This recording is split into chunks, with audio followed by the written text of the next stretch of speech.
चलो चालू करते हैं। तो आज का हमारा टॉपिक है बायट-सैविट लॉ। हमने देखा था 12 परसों, शायद कल ही देखा था।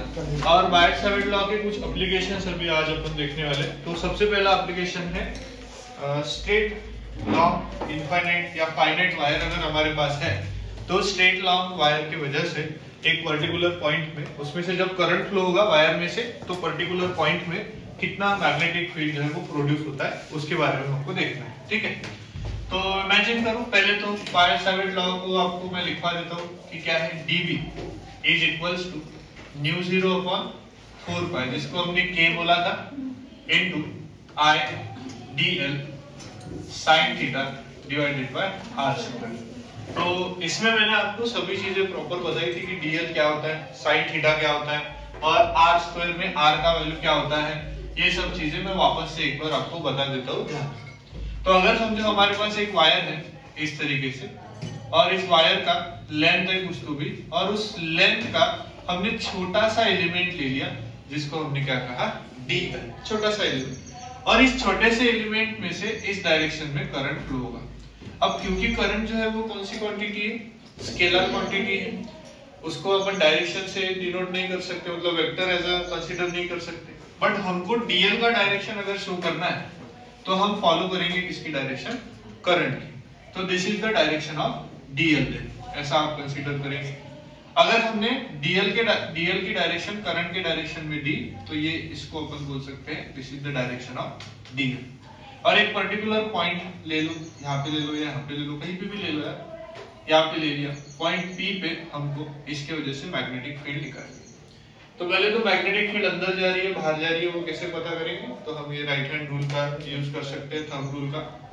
डायरेक्शन ऑफ करंट थंब से डिनोट करेंगे, और मैग्नेटिक फील्ड देखो, curl finger indicate the direction of magnetic field. तो करंट अगर ऐसा है तो इस P पॉइंट में मैग्नेटिक फील्ड कहाँ जाएगी, अंदर।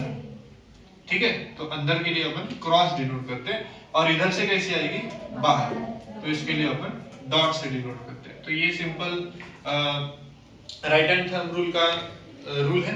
डायरेक्शन करंट की थंब के डायरेक्शन में रखेंगे, और कर्ल फिंगर जिस डायरेक्शन में जा रहा है वहां मैग्नेटिक फील्ड अंदर जाएगी और इधर से बाहर आएगी। राइट, तो इस तरीके से आपको इसको घुमाना है। तो ये हो गया हमें कि मैग्नेटिक फील्ड की डायरेक्शन कैसे पता करें, तो वो तो पता कर दी। बट अब मैग्नेटिक फील्ड कितनी होगी उस पॉइंट में, जैसे पास में रहेंगे तो ज्यादा, जैसे जैसे दूर जाएंगे मैग्नेटिक फील्ड कैसे होती जाएगी, कम कम होती जाएगी, डिक्रीज होती जाएगी। तो यही हमको यहाँ पे देखना है कि इस पॉइंट पे मैग्नेटिक फील्ड सर कितनी होने वाली है। तो हम क्या करते हैं, dl और उस पॉइंट को जोड़ देते हैं, और जो पॉइंट dl का सेंटर और उस पॉइंट को जोड़ता है उसे ही हमेशा क्या कहेंगे, हम r कहेंगे, स्मॉल r। ये आपको अच्छे से याद रखना है कि जो पॉइंट dl और इसको जोड़ता है उस छोटे से एलिमेंट को, उसको हमेशा हम क्या कहेंगे, r कहेंगे। ये dl जो ऊपर लग रहा है और ये जो r नीचे, तो हम जो एंगल मेजर करते हैं वो कहां से कहां तक मेजर करते हैं, dl से लेकर तो r। अभी तक हमने इस फॉर्मूले में उसको क्या लिया है, थीटा। इसको अगर मैं फाई ले लूं तो इस थीटा की जगह क्या आएगा, फाई आएगा। इसको मैं अगर 90 माइनस थीटा ले लूं तो इस थीटा की जगह क्या आएगा, 90 माइनस थीटा। इसको मैं 180 प्लस 20 ले लूं तो इस थीटा की जगह क्या आएगा, 180 प्लस 20 से।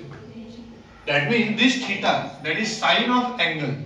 लॉ क्या कहता है कि sin of angle जो है वो एंगल किस किस के बीच का है, dl और उस लाइन r के बीच का। ये तो कंफर्म है, ये तो फिक्स है, ये बदलेगा नहीं। फिर वो थीटा ही रहना चाहिए ऐसा नहीं, जो भी रहेगा वो एंगल sin of हम वहां पे लिखेंगे। फिलहाल के लिए हम इसको क्या ले लेते हैं, थीटा ले लेते हैं। सर ये जो dl आपको दिख रहा है, इस dl का जो परपेंडिकुलर लेंथ होता है, ठीक है, इस dl का या फिर ये वायर का जो भी परपेंडिकुलर लेंथ होगा जो इस P पॉइंट तक आएगा, ध्यान देना मैं इसको r को इधर लिखता हूँ, जो भी परपेंडिकुलर लेंथ इस P पॉइंट से इस वायर का होगा, समझो ये परपेंडिकुलर लेंथ है, अगर ये वायर ऐसा सीधा है और यहाँ से जो परपेंडिकुलर लेंथ है उसको हम कहेंगे capital R। Perpendicular length is always denoted by capital R।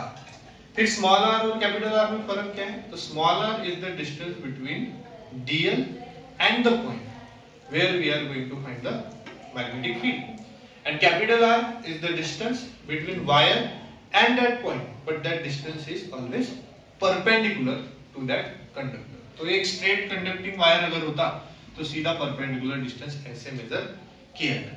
तो हमने समझा dl क्या होता है, हमने समझा sin थीटा क्या है, हमने समझा r का मीनिंग क्या है। तो अब हम लेने वाले हैं यहाँ पे एक स्ट्रेट करंट कैरिंग वायर और उस स्ट्रेट करंट कैरिंग वायर पे हम लगाने वाले हैं Biot-Savart law. So suppose this is the straight current carrying wire. Let it is a finite wire. कि ये सर एक finite wire है और इस finite wire पे हमको निकालना है, finite wire के वजह से हमको निकालना है magnetic field. Magnetic field हमको find करना है at some point, at point P से।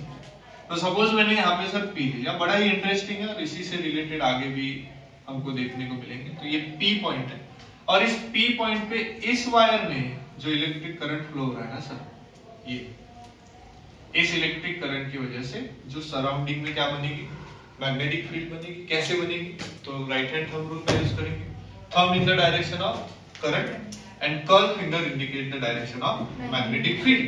तो यहाँ पे मैग्नेटिक फील्ड कौन से साइड में जाएगी, इनवर्ड।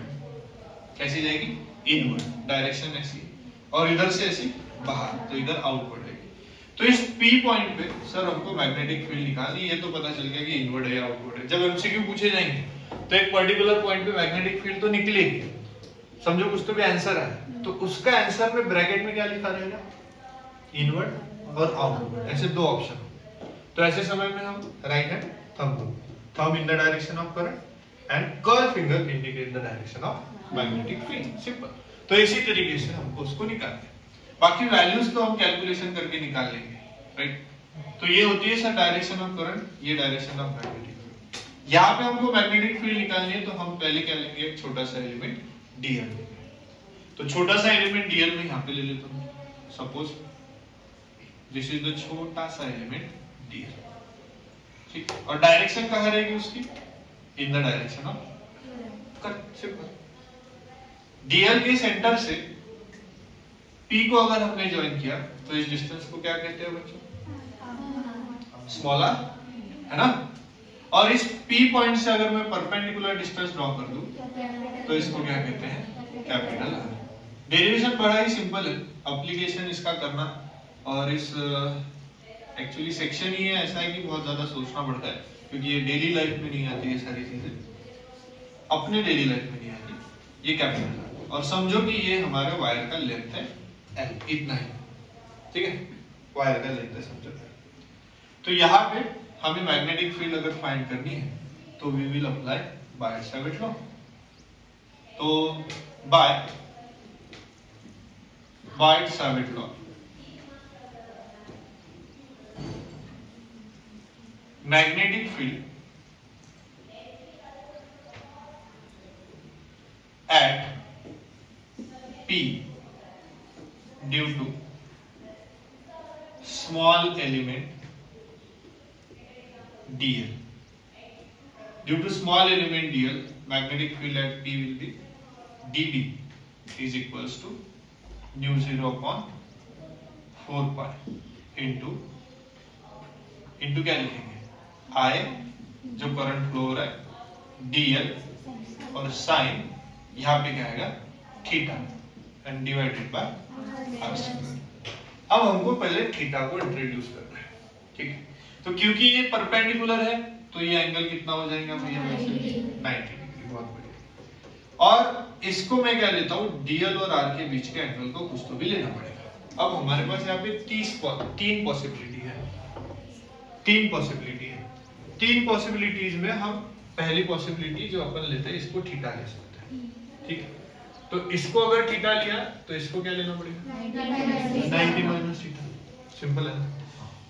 बट अपन क्या करेंगे, दूसरी पॉसिबिलिटी, इससे भी सॉल्व होगा लेकिन दूसरी पॉसिबिलिटी जिससे अपना काम इजी हो जाएगा, कैलकुलेशंस इजी होंगे, बाकी कुछ नहीं।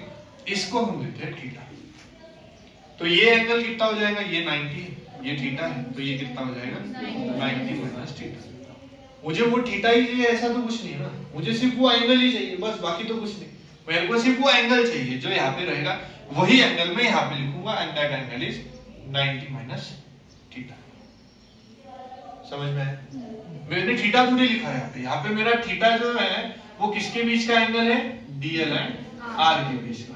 तो मैंने वही लिख दिया कि डीएल एंड आर के बीच का भैया ये एंगल है 90 माइनस थीटा, दैट्स इट। तो एक ट्रायंगल में मैंने इसको थीटा लिया और इसको क्या पकड़ा, 90 माइनस थीटा। समझ में आ गया यहाँ तक? तो मैं साइन 90 माइनस थीटा को क्या लिखता हूँ, बराबर, ये बायो वालों को भी आता है ना, cos theta divided by r square. तो ये सर हमारा इक्वेशन बना, दैट इज छोटे से डीएल की वजह से इस पॉइंट पे छोटी सी मैग्नेटिक फील्ड बनी और वो छोटी सी magnetic field is mu 0/4 pi I DL cos theta upon R square. ठीक है, अब इंटीग्रेट किसको करना पड़ेगा हमको, डीडी को, ताकि छोटे से हम क्या निकाल सके, बड़ी चीज निकाल सके। तभी तो हम इंटीग्रेशन फिजिक्स में यूज करते हैं कि छोटी सी चीज का अगर हमको बड़ा बनाना है उसको भी, तो we will integrate. So we will integrate, चलो we will integrate equation 1 to get the total magnetic field. तो हमें मिली सर टोटल मैग्नेटिक फील्ड और इंटीग्रेट करेंगे हम डीबी को, लेकिन what will be the limit, कहां से कहां तक इंटीग्रेट करना है वो भी देखना होगा। इंटीग्रेशन में क्या इंटीग्रेट कर सकते हैं, डीएल, बट बदल क्या रहा है, cos थीटा।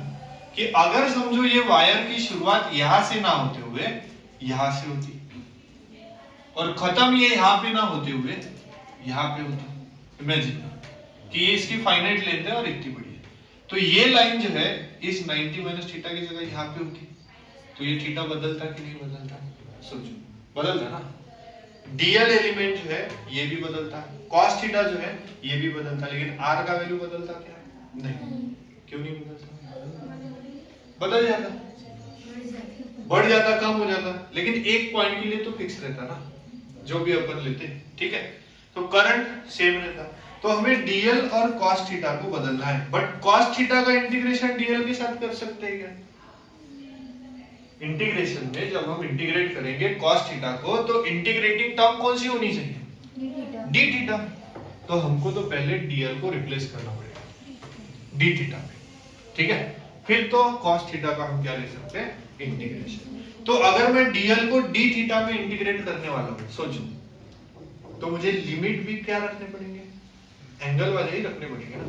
तो एंगल वाले लिमिट में देखो कौन से रख रहा हूं, कि सपोज कि यहां तक इसका एक्सटेंशन था, यहां तक इसका एक्सटेंशन था, ठीक है।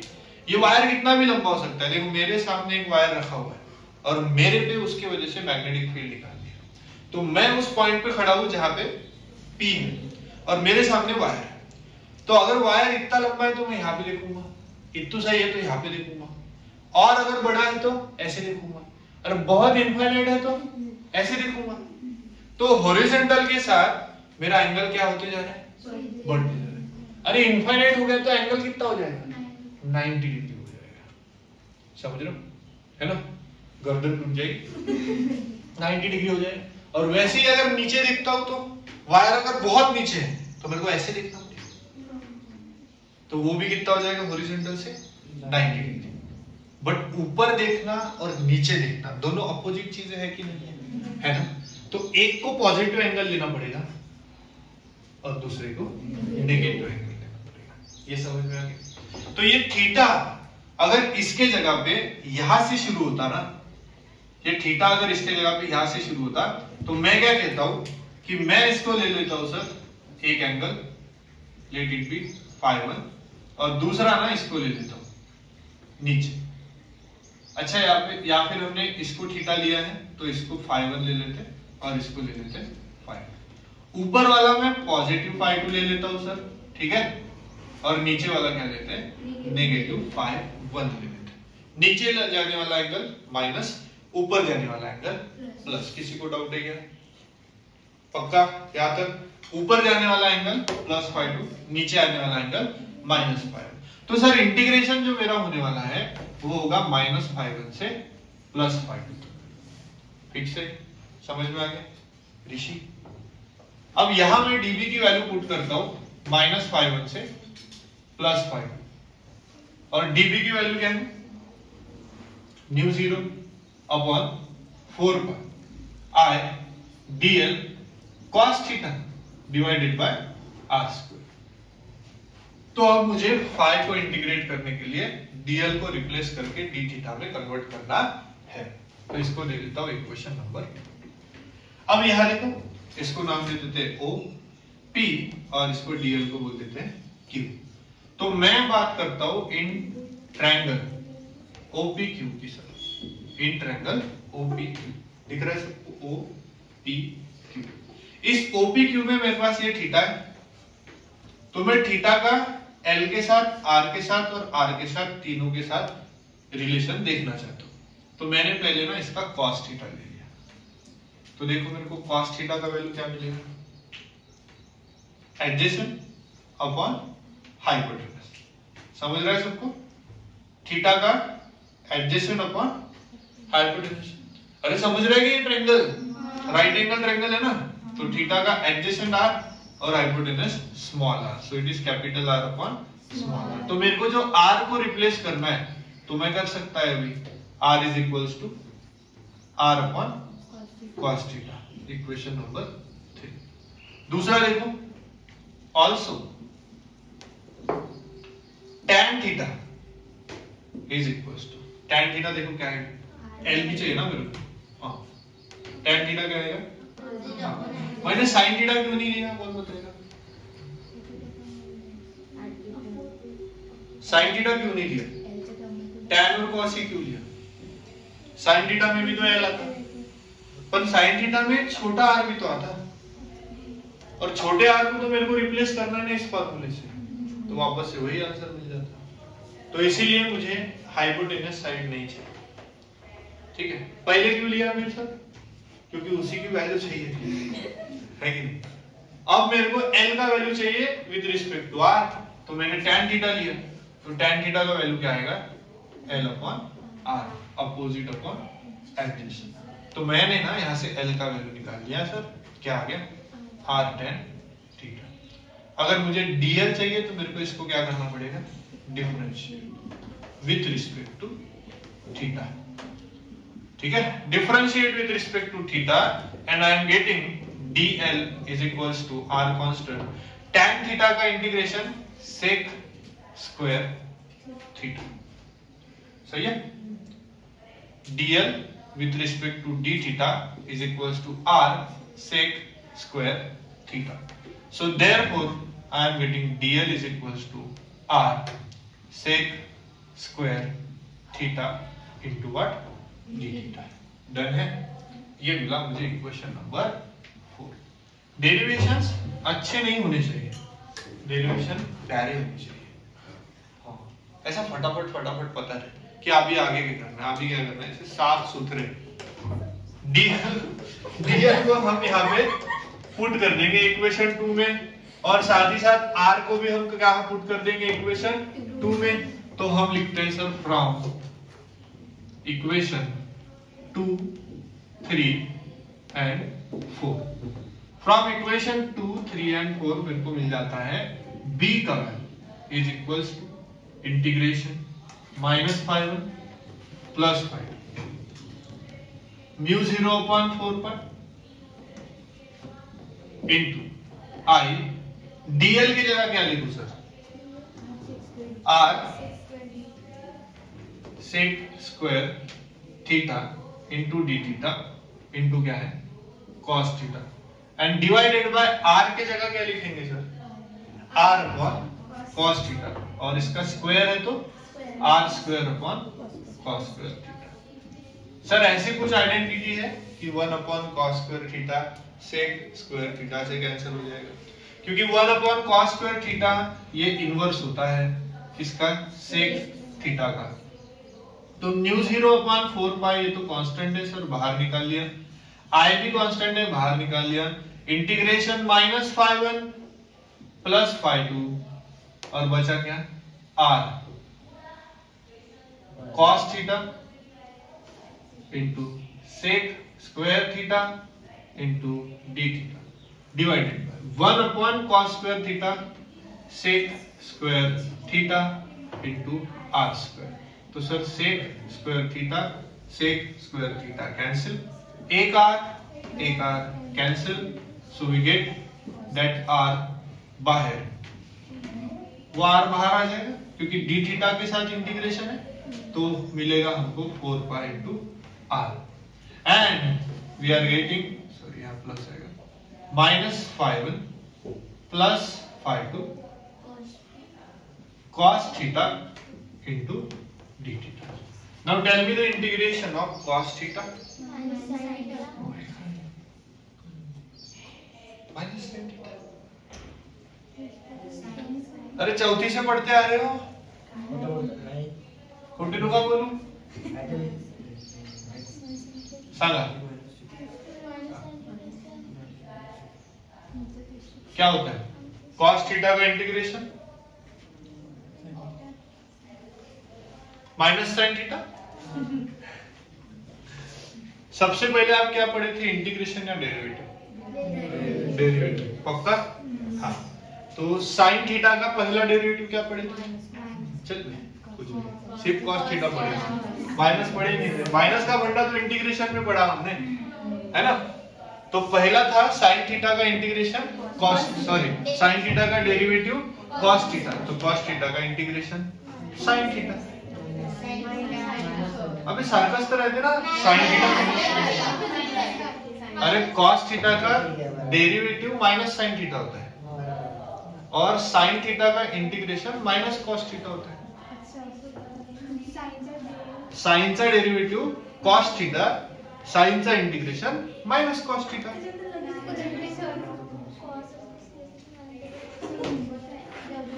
मी का बोलत तुम्ही म्हणे आता साइनचं मायनस cos राहते काय इंटीग्रेशन साइन थीटा का डेरिवेटिव cos थीटा और साइन थीटा का integration minus cos theta.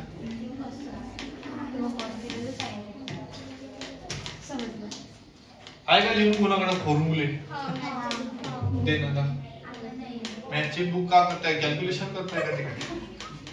cos theta का इंटीग्रेशन क्या हो जाएगा सर, साइन थीटा, और इसमें अपन पुट करेंगे अपने -5 और 5 अपर लिमिट और लोअर लिमिट, ठीक है? तो अब अभी भी समय है, बता बराबर है क्या? आता भी वेळ आहे, सांगून द्या। अभी अपन मोबाइल में भी नहीं देख सकते, मोबाइल तो रिकॉर्डिंग का चालू है।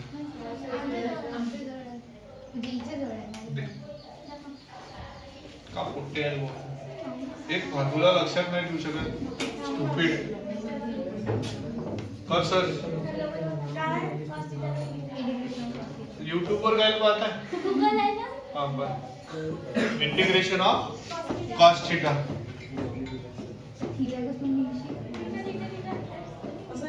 होते असे काढलं तरी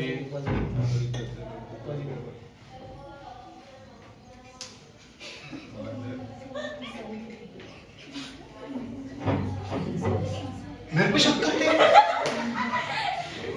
आज तक उसने मेरे पे शक नहीं किया, आज तक उसने मेरे पे शक नहीं किया, मेरे मम्मी ने कि मेरा कुछ चालू होगा करके। मम्मी को भरोसा है बेटे पे, बेटे क्या करते पता है अपने, नहीं क्या है ना? बराबर है मेरी बात?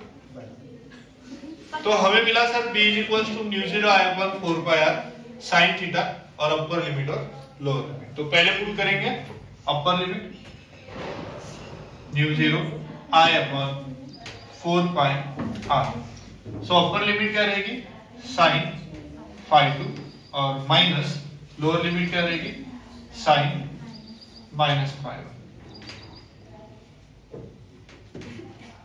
आता भी दुविधा आहे, आता जर चुकवलं तुम्ही का आता पहा मग, हाँ मेरा तो मैथ ही नहीं है, मेरे को कुछ मत बोलना।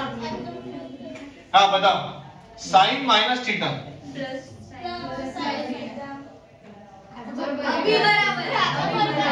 म्हणजे तुमचं म्हणणं असं आहे ना की sine minus theta is equals to minus sine theta नाही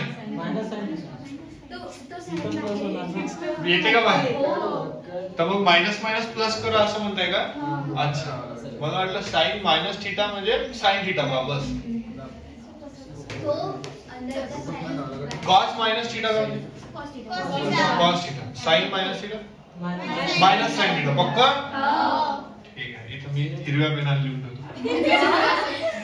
प्लस साइन 5 नहीं बराबर.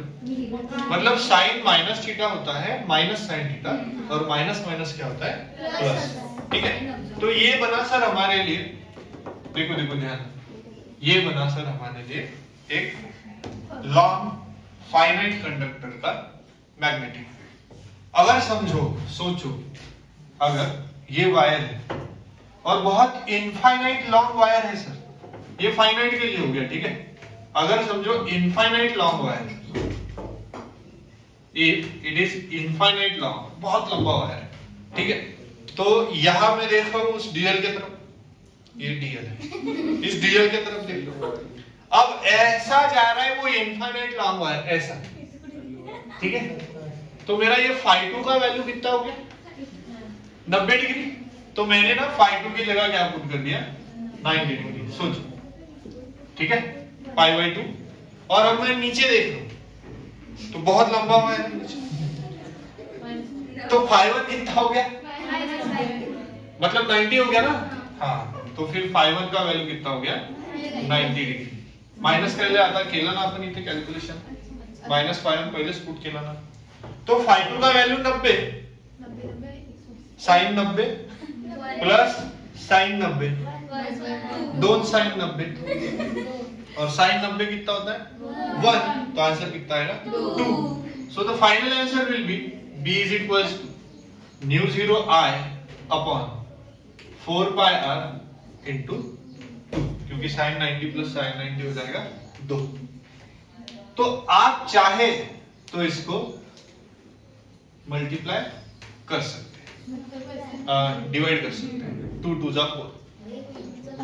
हाँ, 2 2 जा 4. तो आपका आंसर आएगा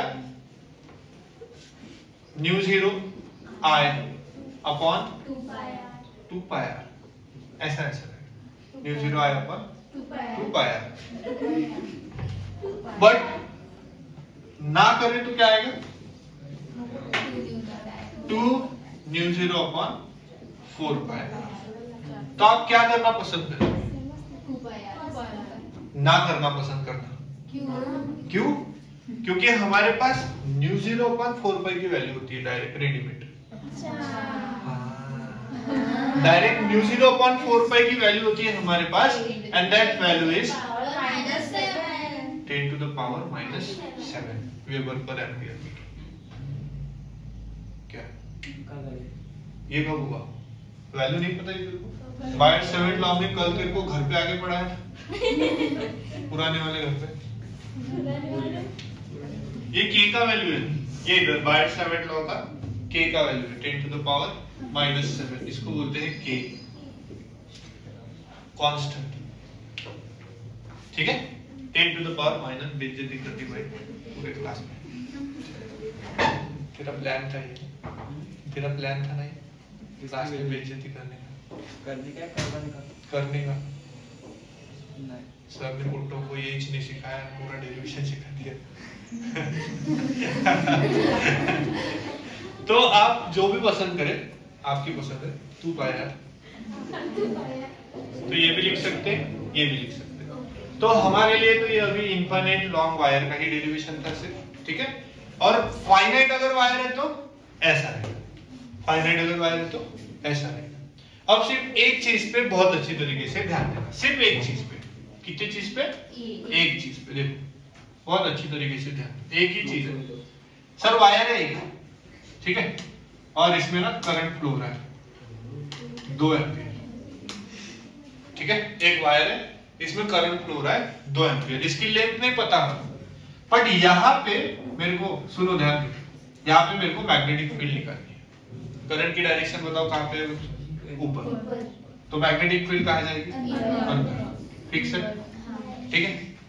और ये डिस्टेंस है 10 सेंटीमीटर का, कितना, 10 परपेंडिकुलर डिस्टेंस है, तो ये कौन होगा, स्मॉल आर की कैपिटल, स्मॉल आर भी ले सकते हैं अगर डीएल वहां पे होगा तो, ठीक है, ओके।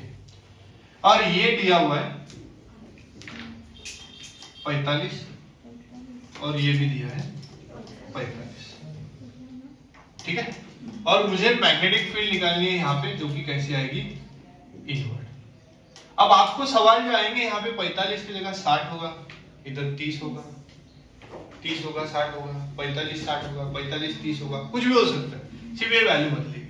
तो यहाँ पे देखो ये 5 में सर हमारा कितना आया, 45, ये 5 में सर हमारा कितना आया, 45। अगर सर गलती से मैं भूल गया कि 5 और 5 कितना है, कौन है, तो फर्क पड़ेगा क्या, मैंने गलती से इसको 5 लिख दिया, इसको 5 लिख दिया, फर्क पड़ेगा क्या, नहीं, क्योंकि नेगेटिव के साथ पुट करने के बाद हमने आंसर निकाले है, तो अब आपको यहाँ पे -45 +45 रखने की जरूरत नहीं है। ये पूरा माइनस रखने के बाद ये आंसर आया ना, तो यहाँ पे सिर्फ डायरेक्ट नंबर रखेंगे, डायरेक्ट वैल्यूज रखेंगे, ठीक है। और ये जनरली जो वैल्यू होती है ये रेडियन में होती है, रेडियन में मतलब 45 कितना हो जाएगा रेडियन में, π/4, और ये भी π/4, ठीक है। तो π/4 साइन में आ रहा है, 45 रखो कि π/4 रखो, 1 बाय क्या आएगा, √2। तो final answer sir magnetic field, देखो अभी ν0/4π की जगह पे क्या रखा मैं, -7, बहुत बढ़िया। I की वैल्यू कितनी है, 2, बहुत बढ़िया। R की वैल्यू कितनी है, 10 × 10⁻², very nice. And sine 45 1/√2 plus 1/√2।